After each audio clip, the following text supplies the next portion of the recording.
ಬೆಂಗಳೂರು ವಿಶ್ವವಿದ್ಯಾಲಯದಲ್ಲಿ ಅಕ್ಷರದ ಅವ್ವ ಮಾತೆ ಸಾವಿತ್ರಿ ಬಾಪುಲೆಯವರ ಜನ್ಮದಿನವನ್ನು ಅರ್ಥಪೂರ್ಣವಾಗಿ ಆಚರಣೆ ಮಾಡಲಾಯಿತು. ಮುಖ್ಯ ಅತಿಥಿಗಳಾಗಿ ಮಾತನಾಡಿದ ಬೆಂಗಳೂರು ವಿವಿ ಕುಲಸಚಿವರಾದ KT ಶಾಂತಲಾ KS ರವರು ಬಾಪುಲೆಯವರ ಆದರ್ಶಗಳನ್ನು ವಿವರಿಸಿದರು. ಅವರ ಜೀವನ ಮತ್ತು ಸಾಧನೆ ನಮಗೆ ತುಂಬ ಪ್ರೇರಣೆಯಾಗಿದೆ. ಅವರ ಹಾದಿಯಲ್ಲಿ ನಾವು ನಡೆದು ಸುಶಿಕ್ಷಿತರಾಗಿದ್ದೇವೆ ಅಂತ ಹೇಳಿದರು. ಹೆಣ್ಣು ಮಕ್ಕಳಿಗೋಸ್ಕರ ಪುಣೆಯಲ್ಲಿ ಮೊದಲ ಶಾಲೆ ತೆರೆದು ಹೆಣ್ಣು ಮಕ್ಕಳ ಶಿಕ್ಷಣಕ್ಕೆ ಹೆಚ್ಚು ಒತ್ತು ನೀಡಿ ಸಮಾಜಕ್ಕೆ ಮಾದರಿಯಾಗಿದ್ದಾರೆ ಅಂತ ಬಾಪುಲೆಯವರನ್ನು ಸ್ಮರಿಸಿದರು.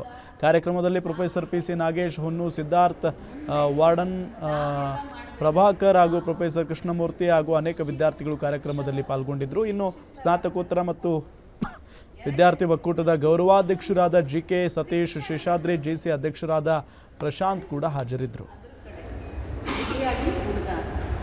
ಸಮಾನಾಂತರವಾಗಿ ಇವಾಗೆಲ್ಲರೂ ಜೊತೆಲಿ ನಿಂತು ಇವತ್ತು ಓದ್ತಾ ಇದ್ದೀವಿ ಅಂದರೆ ಇವರಂಥವ್ರೆ ಕಾರಣ.